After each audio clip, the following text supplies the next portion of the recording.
Hello and happy Sunday! Today's video will show you step by step how to create an easy treat box that can be decorated for any occasion.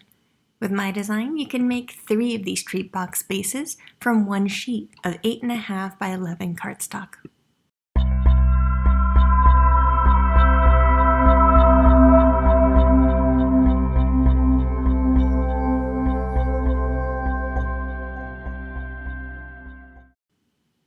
Here's a quick peek at the inside of our treat box.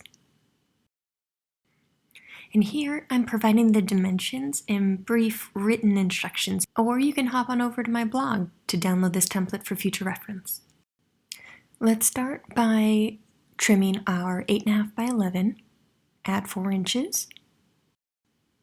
And on the smaller of the two pieces, I'm going to rotate it and start scoring at 1 inch, 3 inches, 4 inches, and 6 inches. And then I'm going to cut at 7 inches. Along the 7-inch side, we're going to do the same thing, score at 1 inch, 3 inches, 4 inches, and 6 inches. And now I'm rotating the paper, and I'm going to cut at 4 inches 2 times. And then on each of these pieces, we're going to score at 1 inch and 3 inches. And there's our 3 pieces, scored at 6 different places in both directions. Now I'm going to show you how I cut and shaped the box. There's 4 score lines along this longer edge.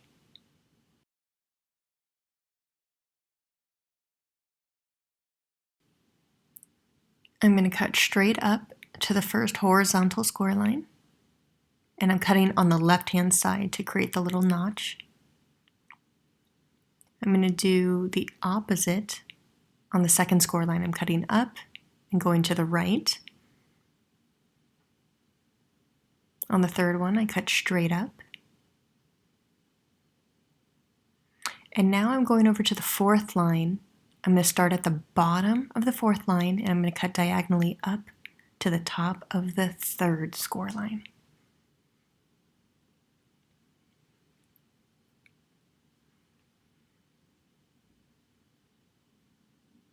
All right, last cut on this side is up from the bottom up to the horizontal line.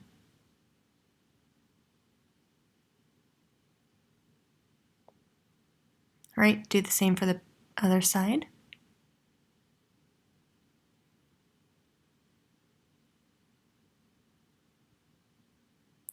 And one last snip is you're going to cut up to the horizontal line on this fourth score line. You can do that on both sides. Okay, now I'm scoring in the same direction. I'm burnishing, folding over my pieces, all again in the same direction.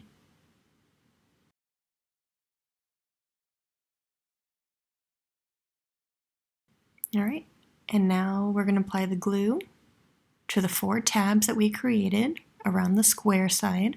This is going to be the bottom of your box. I'm folding it in and lining it up. I like the glue because it gives me a little bit of wiggle room.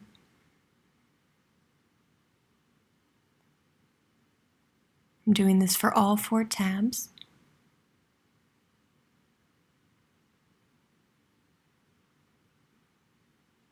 Okay, I'm folding that tab in and gluing it on the inside of the box, on the inside wall.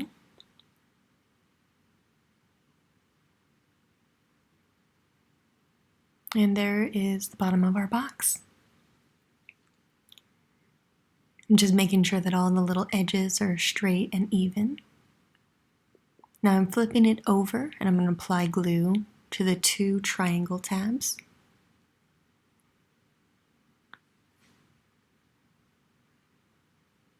And it's the same concept here. Fold it in and adhere it to the inside of that long diagonal piece.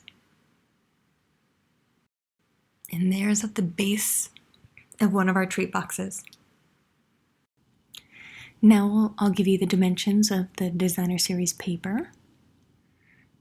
This is just 1 7/8 of an inch square, and I'm going to make 2 of them, just under the 2-inch mark.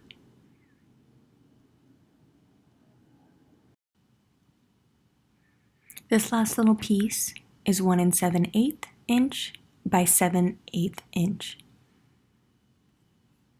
So just under 1 inch by 2 inches. And this is just so it has a tiny little border around it.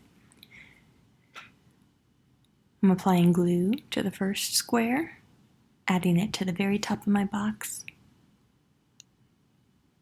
And then just for some added decor, I'm adding it to the inside of the box as well. Right, and then this tiny little piece is for the front top of the box. And I'm using a 1/2 inch circle punch to create a little notch. It opens pretty easily because of the diagonal cuts, but I think this is more just for a finished look. Now I'll show you how I decorated it.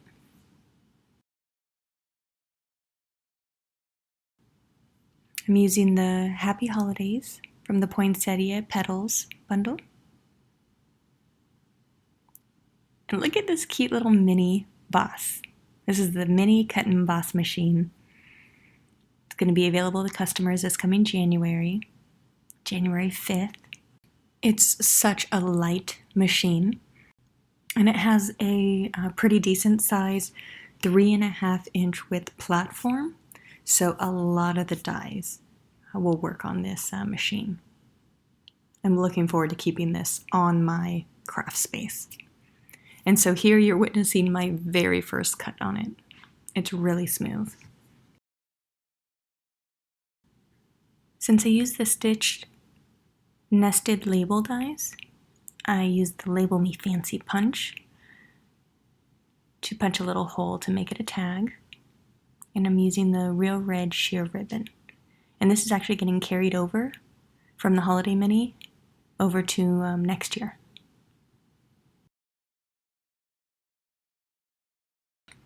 Thanks always for joining me today, and if you have any questions, please feel free to contact me. See you next time.